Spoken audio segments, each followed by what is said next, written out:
Yo, what's going on YouTube, and welcome back to Goal Line Hockey. It's your boy Kevin Forte, and we are taking a look today at the Philadelphia Flyers. Guys, what is going on with the Philadelphia Flyers? Please tell me. What is going on there? So, I made a trade rumors video last week, and that video is doing very well. Thank you, Flyers fans. But, honestly, I feel bad for you guys. Chuck Fletcher and this staff, what are they doing? So, the Flyers don't have enough cap space. Clearly, right? We talked about that. They're currently, as of today, they have the 1, 2, 3, 4, 5, 6, 7, 8. They have the 8th least amount of cap space in the league. They're, in terms of money paid out, they're 8th in the National Hockey League. This is a team that bottomed out in the NHL last season. Unexcusable. Now, to make matters worse than that, they're $700K from the salary cap ceiling. A non-playoff team that, quite frankly, isn't very good. So this is when things get puzzling. So we've known for a very long time, Johnny Gaudreau always wanted to go to the Flyers. And he sort of said that even in his free agency thing coming to Columbus. He's like, yeah, you know, you'd like to be close to home. Things didn't work out, and I'm here, and I'm very excited. So we all know his first option was the Flyers. And once the Flyers were off the table, then it was kind of, oh, okay, Columbus, here we go. So here's the thing. The Flyers, I don't even know how to say it. So they've known for a while that this was going to happen. And that's why all these rumors that they were going to trade guys out at the deadline and make room at the draft made complete sense, right? It made sense because you knew they were trying to make room for Johnny Gaudreau. And that's been a problem for the Flyers for the past couple of years. They don't have a guy that can just score, just rip the puck through the net, right? And Giroux could do that to some extent, but he's more of a playmaker. And that's why they brought in Owen Tippett. And losing Joel Farabee last season really hurt because he's a big part of their offense. So, that would have just fixed a huge problem for the Flyers. Now, I listened to Chuck Fletcher's press conference, and I couldn't even get through the whole thing because he's not going to be there in the next 2 years. I really hope for the Flyers and their fans that he's not there in 2 more years. And I don't want to say it like that because then it comes off like, oh, I want someone to get fired. It's more for the sanity of the fan base and for the stability of this franchise. The Flyers right now, basically what Chuck Fletcher said in his press conference is we are prioritizing defense over adding a huge addition to our offense, which we also desperately need. Now, here's the other angle to it. And this was mentioned on the 32 Thoughts podcast with Friedman and Jeff Merrick. They were talking about how are the Flyers one piece away in this scenario? Because then you go for Gaudreau. Or are they multiple pieces away? And instead of using that, say, $10 million on Gaudreau, you maybe bring in 3 guys at 2.5 or $3 million. I'm not good at math, but you get what I'm saying here, right? So the Flyers sort of did that, but they didn't even really do that. So they've known they need the cap space. And that's why all this talk, oh, well, they're going to trade Provorov or Konechny or JVR. It seems crazy to trade Provorov, right? Because he's such a good defenseman, but they needed the cap space. And the problem is, now it doesn't even matter. You might as well keep Provorov because you're not getting Gaudreau now. It's too late. You missed your mark. Now, here is the most frustrating part. Flyers fans knew that they were going to have a situation with JVR, and we talked about that, and I wasn't sure at the time his value. We've gotten some clarity and updates on that. JVR and a first-round pick would have had to go to a team, and I am genuinely under the suspicion, very, very much, it was either Arizona or Anaheim. And they were both very much, we will take JVR, a 20-plus goal scorer, and your first-round pick. That's fair. But here's the problem. If you're the Flyers, Do you want to pull the good old Matt Duchene or the Eric Carlson, or even this year, the Seth Jones, where you trade your pick and in a year that's supposed to be an extremely talented draft in 2023, should you trade up your first round pick that could end up being Connor Bedard or Matvei Metchev? It's not worth it. Okay, fair. In that certain spot, fair that Chuck Fletcher didn't make that trade. But why did it get to that point? Right? So if it had to be James Van Riemsdyk, what if it was Ivan Provorov and you got a good return from LA? LA's looking for a defenseman. Ottawa's looking for a defenseman. Ivan Provorov would be a great fit there. Calgary could maybe get in the sweepstakes there. Seattle could have been in the running for a Provorov. But it just doesn't seem like Chuck Fletcher even that went through his brain. Now again, I don't know personally. I don't know what he did and didn't do. But at the end of the day, Johnny Gaudreau was not in Philly. And the only person you can blame for that is Chuck Fletcher. Because he had the trade deadline to move out more salary. He had, last season, before, he knew Johnny Gaudreau was going to free agency.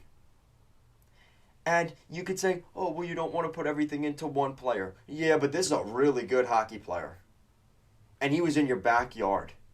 And he grew up a Flyers fan and wanted to play for the Flyers. And you couldn't make the cap space. He was right there in your lap, and Columbus said, we're going to take that and pried him right away from you with no fight. So, that was the problem at the draft. I can assure you, because teams knew Chuck Fletcher's trying to move cap here. All right, well, if you're trying to move cap, we want a first-round pick. He has no leverage, right? Because if he doesn't make the trade, he doesn't get Johnny Gaudreau. And that's what happened. So the fact that Chuck Fletcher wasn't thinking ahead, even if he made a trade at the deadline, and yeah, I know it would have sucked. He would have probably lost a Farabee, or a Konechny, or a Provorov. But if you were forced to keep, even if you kept James Van Riemsdyk and you brought in Johnny Gaudreau, that would have fixed some holes for them, right? That would have been an upgrade. And you still have your first round pick next year. I don't understand what they're doing. Now, this is where really, if Flyers fans watched that press conference after free agency day, the media, who were they? The interviewers did their job.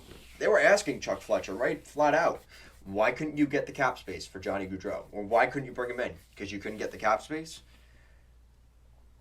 You need a competent GM that can think that far ahead and have that flexibility. And he wasn't able to do that. This is a huge whiff and miss for the Philadelphia Flyers organization. And a lot of you guys, every time I post Flyers videos, I'm not going to get into the politics side of things, but of course, you can't ignore it.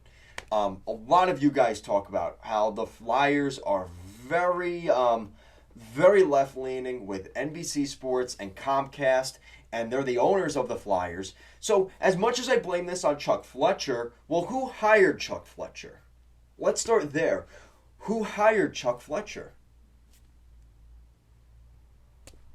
That's it right there. It starts at the top and works its way down. And the Philadelphia Flyers, the Broad Street Bullies, are no more. And this team seems lifeless, directionless, and not competent. That's why the Flyers are where they are today. Like I said, Chuck Fletcher at the press conference put a huge emphasis on defense, right? They re-signed Justin Braun for a 1-year deal. They bring in Tony DeAngelo, $5 million per season. They wanted to add more grit, and that's why they want that Broad Street vibe back. They brought in Nick Delorier. I think that's a great fit. They did give him almost $2 million per year, though. Not really liking that part of it. But there you go. So, between Justin Braun, Nicolas Delorier, and Tony DeAngelo, that's $8 million in cap space. $8 million that they spent. Now, it's not enough to get Gaudreau. Fair. But what if with that Lindblom sign, what is it? The Lindblom buyout, right? Shouldn't that have helped the Flyers? Because it sounded like the Flyers were just desperately trying to get any bit of cap space. They still have $700K. They have dead cap, which is $3.6 million in Coots and Ellis, who probably won't start next season.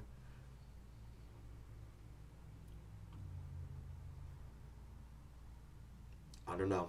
I really don't know what the Flyers are doing. Chuck Fletcher missed hard. And I hate to say it, how much better did they really get?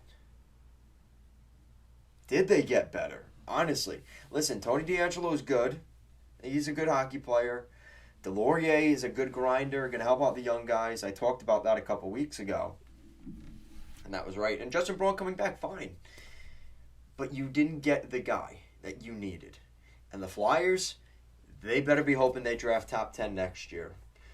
Because this is a team that...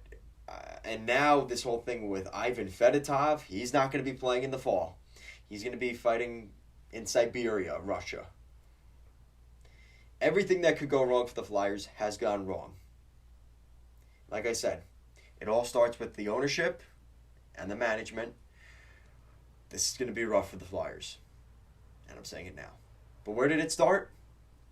Losing out on Johnny Hockey. And this is something that Chuck Fletcher will not be able to get off his resume. He just won't. This is something that you can't escape. And Flyers fans will remind Chuck Fletcher every opportunity they can, you missed out on the big fish. And a team that everybody's criticized for years, we knew Claude Giroux really liked Ottawa for many years. And even Pierre Dorion, who has taken a lot of heat and was in a dumpster fire situation in Ottawa, still was able to get the guy that's been destined for the Senators for years in Claude Giroux, who was a former Flyer. Guys, let me know what you think down below of the Philadelphia Flyers. I'm sure you guys will have lots to talk about in this regard because the Flyers, I don't know what to say. I'm kind of at a loss for words. This is a just monumental miss for them. Unless Johnny Gaudreau breaks his knee in that first year of that contract, and obviously I don't wish that on him. But to make it even worse, he's in your division in Columbus, a team you could be fighting for in the playoffs. And that's not going to be the case. Flyers don't have to worry about that. You're not making the playoffs next year. Listen, it's not happening. I'm going to say it right now.